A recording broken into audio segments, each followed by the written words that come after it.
എല്ലാവർക്കും നമസ്കാരം. ഞാൻ ഇന്നിവിടെ ഉണ്ടാക്കാൻ പോകുന്ന ഓമക്ക കൊണ്ടുള്ള തോരനാണ് കേട്ടോ.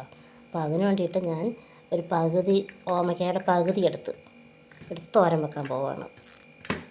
ചിലയിടത്ത് കപ്പളങ്ങ എന്ന് പറയും, ചിലയിടത്ത് പപ്പായ, ചില സ്ഥലത്ത് ഓമക്ക, അങ്ങനെ പലയിടത്തും പല രീതിയാണ് പറയുന്നത്. അപ്പം ഞങ്ങളിവിടെ ഓമക്ക എന്നാണ് പറയുന്നത്. അപ്പോൾ അത് മേടിച്ച് തോരൻ വെക്കാനാണ് ഞാൻ പോകുന്നത്. പപ്പായ എല്ലാം അരിഞ്ഞ് വൃത്തിയാക്കി വെച്ചിട്ടുണ്ട് ഞാനിവിടെ. ഇത് അരിയണം. ഓമയ്ക്കല്ല അരിഞ്ഞ് കഴിഞ്ഞു. ഇനി അടുത്ത് തേങ്ങ മിക്സിയുടെ ജാറിൽ ഞാൻ എടുത്ത് വെച്ചിട്ടുണ്ട്. ഇനി അതിലേക്ക് സ്വല്പം ജീരകം ഇടണം.